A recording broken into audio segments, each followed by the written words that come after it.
And I think we're good to get started. Welcome, everyone. My name is Isaac Zablocki. I'm Director of Film Programs at the Carole Zabar Center for Film at the Marlene Meyerson JCC Manhattan. And we are very proud to run this series in collaboration with our Other Israel Film Festival, with the New Israel Fund, along with many other wonderful partners. I want to thank them all for being a part. Thank you for being a part, for seeing these films. As things are starting to heat up in the Israeli elections, this is really a great way to look back at Israel's leaders and take another look at Israeli society through its leadership. And we have this great series for those of you who have not seen them all or looked at all the programs. Of course, we have a film on Golda, on Lieberman. Both of those we've had Q&As for already. Right now, you're here for Menachem Begin, Peace and War. Tomorrow, we have the film at 5 p.m. We have the conversation on Honorable Men, the rise and fall of Ehud Olmert. And then next week on Monday at 3 p.m., the film Comrade Dove, the Q&A with Dove Hanin. So please join us for that and more. We also have the films King Bibi and Ben Gurion epilogue screening, and we've hosted conversations for those in the past. We also have the film Till Kingdom Come available on our streaming site, and many more films are in the works as we start April. Many more films will be joining our list, so please stay tuned for more films, including one I'll share with you, even though it's not available yet, that we're going to show a film about Yitzhak Shamir, who was the prime minister after Menachem Begin. And we'll be sharing his story on Yom HaAtzmaut coming up in early mid-April. So be sure to keep your eyes open for that and for much, much more. But now it gives me great pleasure to introduce the director of Menachem Begin, Peace and War, Levi Zini. Levi, thank you so much for being here with us. It's a pleasure. Thank you. Thank you for a fascinating film. I don't know if it's the perspective of time, but even I know we always live in wild times, but it seemed like those years of the Begin years seemed so eventful. There was something going on constantly between wars, victories, and all the stories that you covered, peace. Just that they were really dramatic years. Is that true? Let's admit it, in Israel, there is not a dull moment. And Begin, he made a war, he made peace. I mean, he signed a peace treaty and he made a war. Or in 6 years of being a prime minister. It's quite quite an achievement, let's admit it. And Begin, it's after it. Let's take it from a different. Let's look at him as for a moment from a storyteller point of view. There is Begin was born in Poland, and from his youth, he aimed himself to be the leader of his people, the Jewish people. He wanted to do it, and he quite succeeded in his youth. He was a leader in Betar in Poland, and then he led here in Israel an underground, and then for 30 years he sat in the back seat while Ben Gurion and the left wing holding the wheel. And after 30 years, 29, let's be correct, he jumped into the wheel and he wanted to move this Israeli ship, to different direction. So he was 64 then, and he had to do it very fast. And from the beginning, he tried to change. I mean, his first thing was trying to I said it, and I don't know if it's the correct word in English, but he tried to seduce in Sadat that with him he can go to a peace treatment, and he sent the messages to him through Morocco and through Romania and through the Persian Shah, and it succeeded. Sadat, which was a very big theatrical person, suggested to come to Israel. And then in a minute, they tried to speak, to find a way for a peace treatment. They promised themselves at this meeting, it was, let's say, it was about 5 months after Begin came into the prime minister room, and then he and Sadat decided no more war between those between the enemies, Egypt and Israel. It's a great, it's amazing. And from then it goes on, and I must say what a bit making peace with Egypt. It's quite easy because it's just a national, a political peace. The problem is when you are coming to deal with a holy land, then Israel has a lot. When when religious come to the conflict, it's going to be very, very hard, and that's what happened actually. When they started to speak about what Menachem Begin used to call Judea and Samaria, then started the problem. And in my opinion, and then that's what I said in the film, Begin went to Lebanon not just to move the missiles, the shooting from Lebanon to the north of Israel. He wanted to vanish PLO, to vanish the Palestinian nationality. Did I say it correctly? Close enough. I think we understood. Okay. And then he finished this war, went out of control, and was bring him to his end, sad, very sad and very depressed. So I mean, tragedy in a way.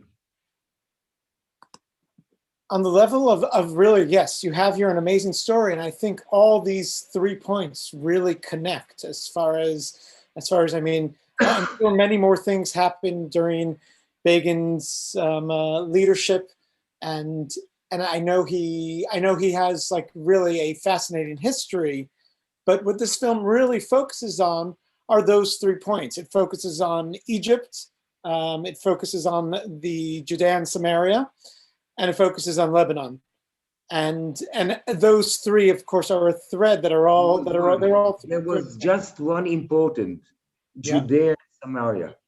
This was what important for Begin, in my point of view.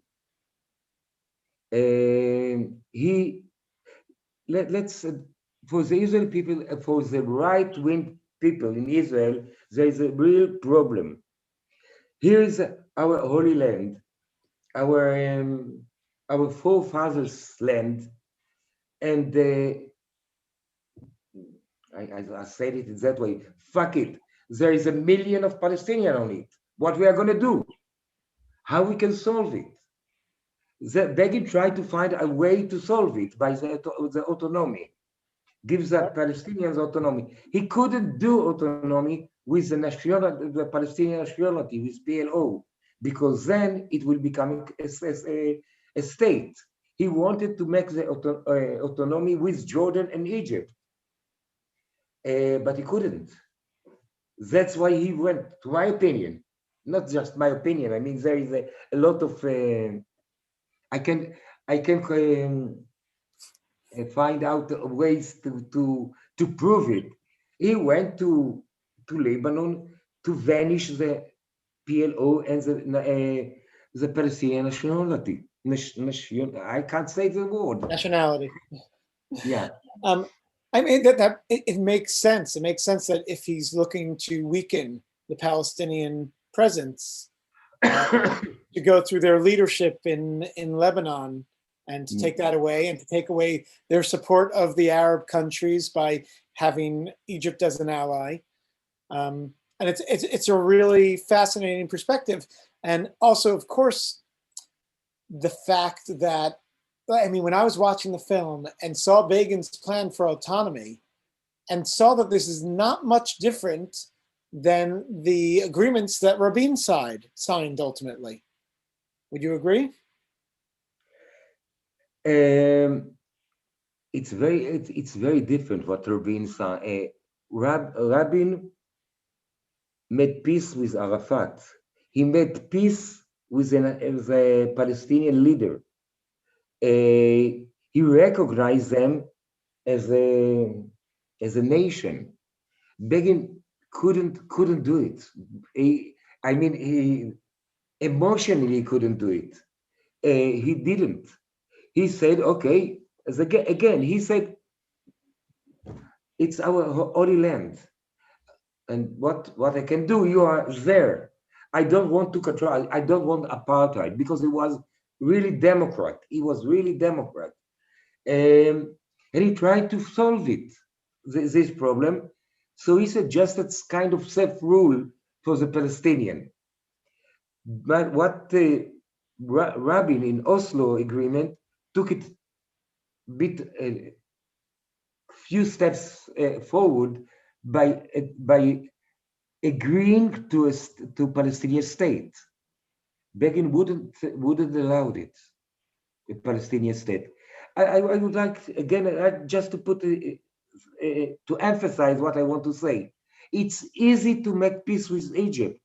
There is no religious emotion in it, just political agreement.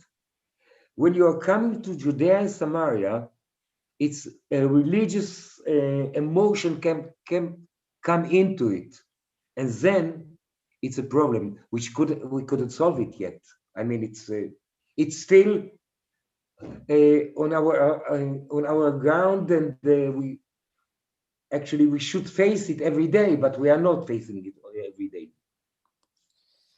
That was one of my questions, the Palestinian question. We're in an election campaign right now, and we're hearing this from all of our film directors. The Palestinian question is not even on the table. Nobody's even talking about it. Since Bibi came in power, which was a long, long, long time ago, the Israelis closed the Palestinian conflict in a box, put it aside, and we are making a lot of money for this conflict, which we are keeping it very, very in a low level, and it's very good for to the Israeli economy because we are selling a lot of arms, which we are using it in our conflict. And since then, it's like the Israelis believe that there is no conflict. I mean, it's over the wall. It's over there, behind the wall. And from time to time, from Gaza, they are sending some. But that's why I say it in a low-level war, if it could be such a thing. Yeah. No, I think that's very true, and I think in many ways they've managed to create a bubble and somehow live in it. You were saying to me earlier how for Begin there's the Israeli point of view and there's the American point of view of how we see Begin, how we understand Begin. I would love to know about both point of views from your perspective. What is the Israelis seeing this film? How did the Israeli audience respond to it? And when you show this film to an American audience, is there a different response? I hardly could. I can speak about the Israeli audience, okay? Because I don't know the American audience.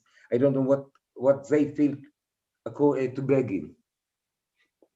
I'll start it with a personal point of view. My late father immigrated to Israel in '48 from Morocco to fight for the independence of Israel, and it took him 3 or 4 years to fall in love in Begin. And I saying fell in love because it was emotionally from his emotion. It's not was just for thinking. He hated Ben Gurion and the left wing, and Mapai, what we call them, and he fell in love with Begin. For me, which I'm, I am a son of an immigrant, and of course I want to be part of the new Israelis that are getting birth in our small country. We had Begin was the kind of a man from the diaspora. He was Jewish man. He was not Israeli, and we had a lot of conflict. Let's say it that way between my father and me, because I didn't like Begin. He liked him, and it was quite a fight from time to time about it. And again, because for me, Begin was a Jew from the diaspora. He wasn't Israeli. He wasn't the new Israelis that we wanted to build here. And in a way, that's what was my father found in him. Because I think that one of the problem of the identical problem of the Israeli people, that this country was built by Zionism, which is Western ideology, and from a lot of people that arrived from the Muslim country, which came to Israel because a religious emotion, which I call hearing for Zion. And it was a religious feeling. And it was a conflict between the national Zionism and the hearing, is that the way to say it here? Hearing for Zion, Kmiha Letzion. Longing for Zion. Longing for Zion, which is a religious emotion. And then this conflict, we are still living with it in Israel. We didn't solve it. It's here. It's a part of the conflict of the inner conflict in Israel. And Begin, in a way, was tried. I found him as a man that tried to find the balance between conflict things, like between being we want Israel to be a democratic and a Jew and a democratic, which doesn't go together. He tried to find the balance between those two things, and I think quite succeeded. I said it as I'm saying it after I met this film. I didn't think about it before. I thought it was awful before, but going into the film and trying to understand him, I think he quite finds a way to solve the conflict between Judaism and democratic.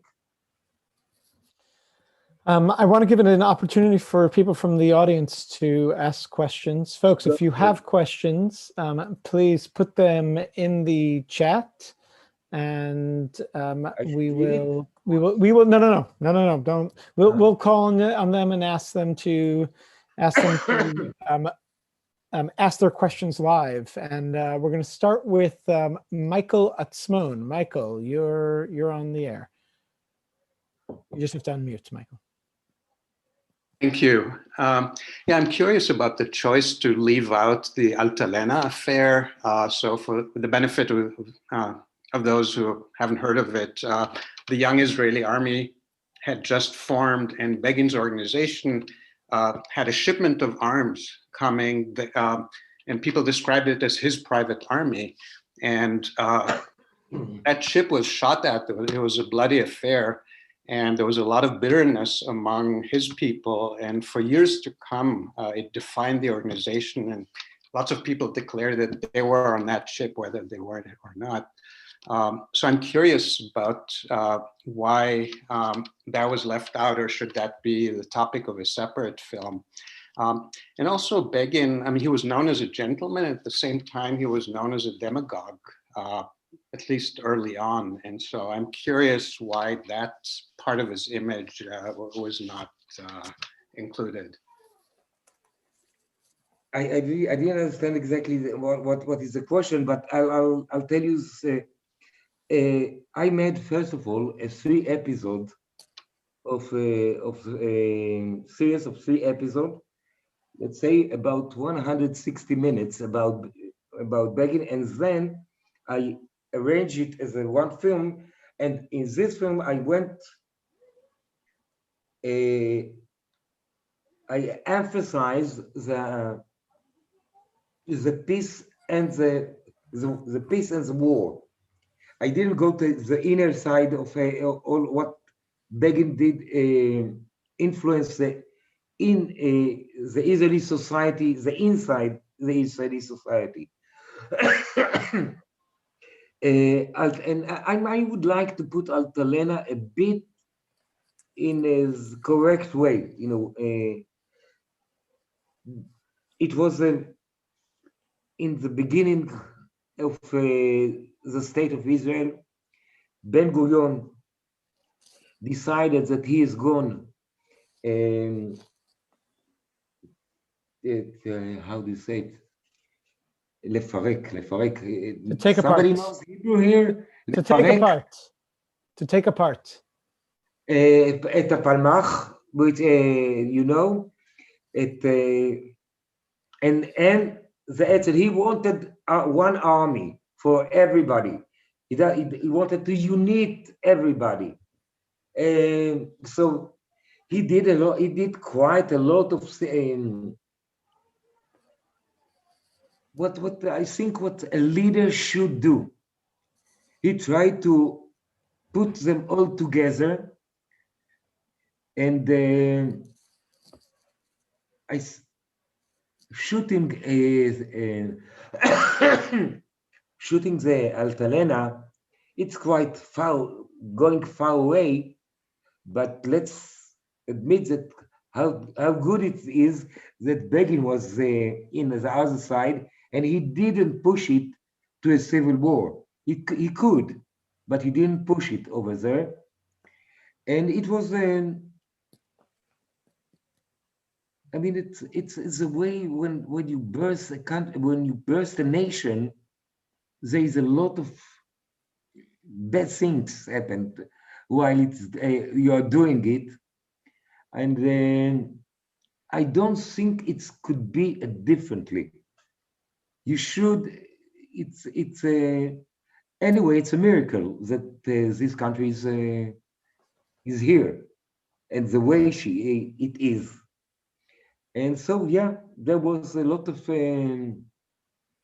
bad and evil things in the way to it, but we are here. The state of Israel is here. Is here. And no doubt that Begin in his was the one that didn't go far to a civil war in that time for Altalena, because it was a very you know, to shoot a Jewish boat. It's quite an aggressive thing to do and very dangerous. So I mean, just to follow up on the question, you decided in the film really not to focus on Begin's history, but really to stay focused on his 6 years, I guess, as prime minister, and specifically. Oh, okay. I must say it's not a biography of Begin. It's a quite, in a way, it's a biography of a country, of a society. Because what I went, if mostly I went to, I examined the decision making of a leader. I went to his most important issues that he had to make a decision, and I tried to figure out what made him to come, why he came to this decision. I'm not. It's not a biography. It's not. It's not the usual biography. It's I mean, and again, it's not. It's peace and war, and not come and watch Menachem Begin from his youth till his death. It's not. I went to the days that he was a prime minister, and while I'm checking his decision making in as a prime minister, I went to the past, to his biography, to his main experience that influenced his decision. That's the way I went. The film is working, and that's the way the other film is. That I told you that I'm just lately broadcasted a film I made about Sharon, Ariel Sharon. In the same way, I'm searching or I'm examining the decision making. That's what important in my way, from my point of view. I want to take a question from Michael Laub. Michael, you're on the air. You have to unmute. Okay. Yep. Okay. So I have a question, a brief comment. My question was, what do you think Begin's ultimate legacy will be and long-term impact on Israeli society?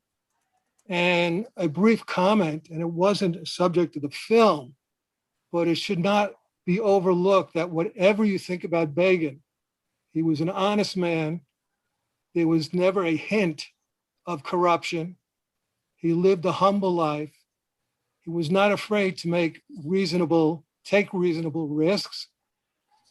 He was a fierce defender of legal institutions, norms, democracy, and the rule of law. And in my opinion, his politics was based on what he, emphasis added, he believed was in the best interest of the Jewish people and Israel, regardless of what you think of those actions. And that's not something to overlook, considering the present occupant of Balfour Street and our last occupant of 1600 Pennsylvania Avenue. And that's it. Thanks. Thanks, Mike. I must admit, I hardly hear you. But I'll speak about the modest, being modest and honest and so on. Actually, that's the way leaders should be. That the leaders of our era are not. It's a pity. It's bad. But I suppose I must say I accept leaders to be modest, to be honest, to say the truth, to work for the people, not for themselves, and so on. So it's that's what should be in leaders, and Begin was no doubt he was that kind of man. does his legacy, what is legacy? It's a problem. Let's go for a moment for the Likud, his party. There is no revisionism in Israel anymore. They're all out of the political corridors. They are out. The Likud of our days is very different between what it was in Begin time, and again, it's a pity.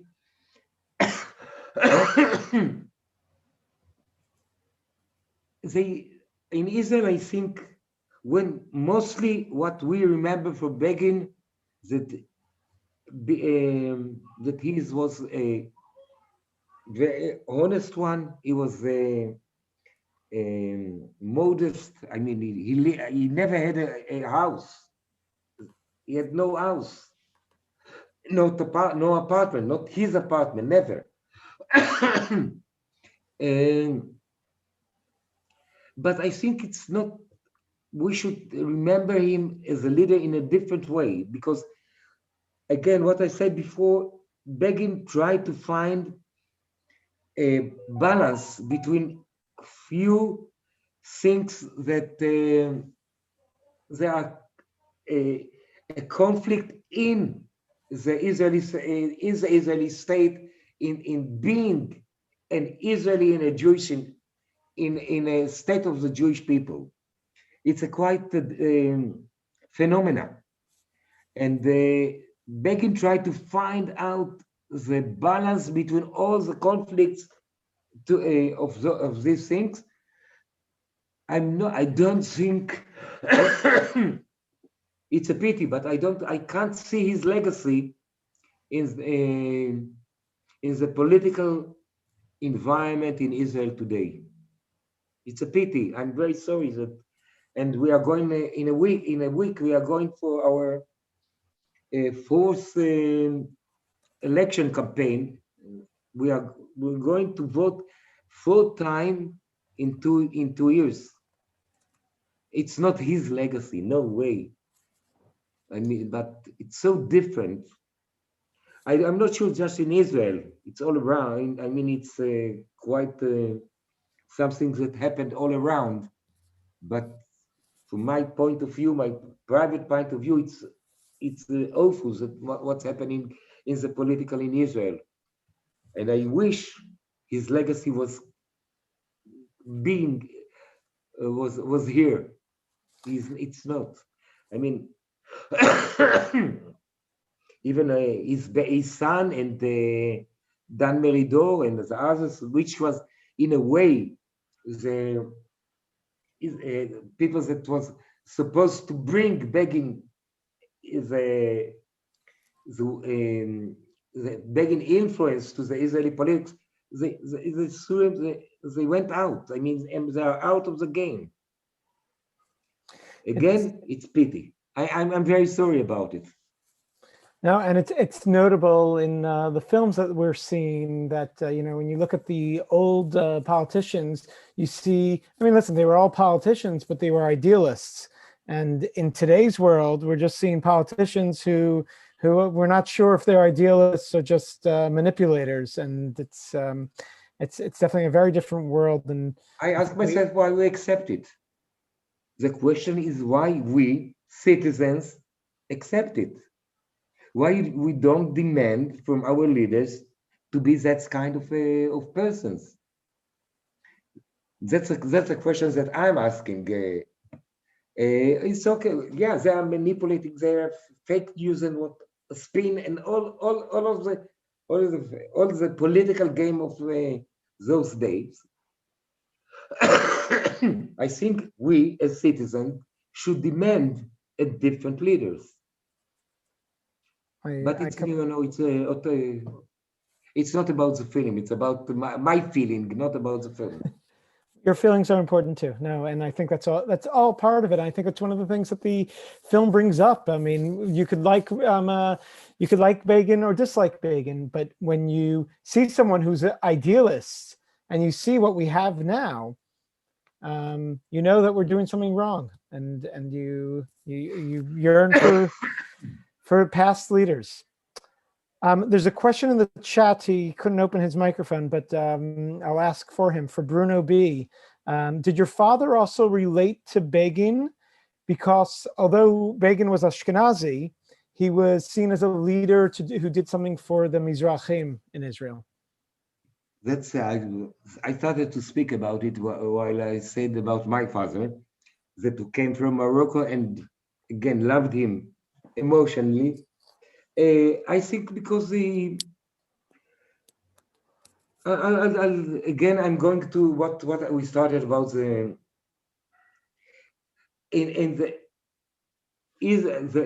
in those time. The Israeli people wants to be Israeli, not Jewish. We wanted to be the new Israeli, the new Jewish.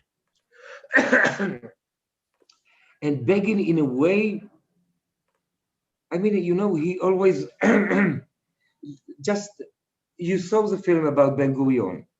He went with short trousers, like sandals and so on. You'll never catch Begin in that way. He was always with his suit and neat, very neat. I mean, he was different. He was coming. He was Jew, not the new Israelis that we wanted to be. The Tzaba. I don't know if you know this term. And when the people of that came from the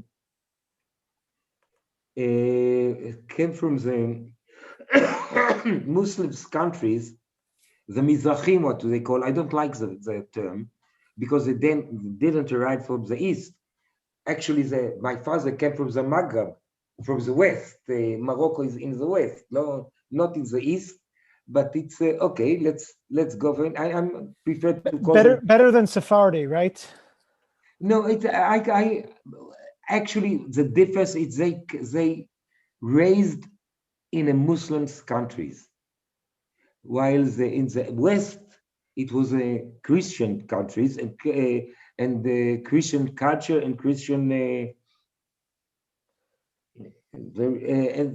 that's a different to my as I see it.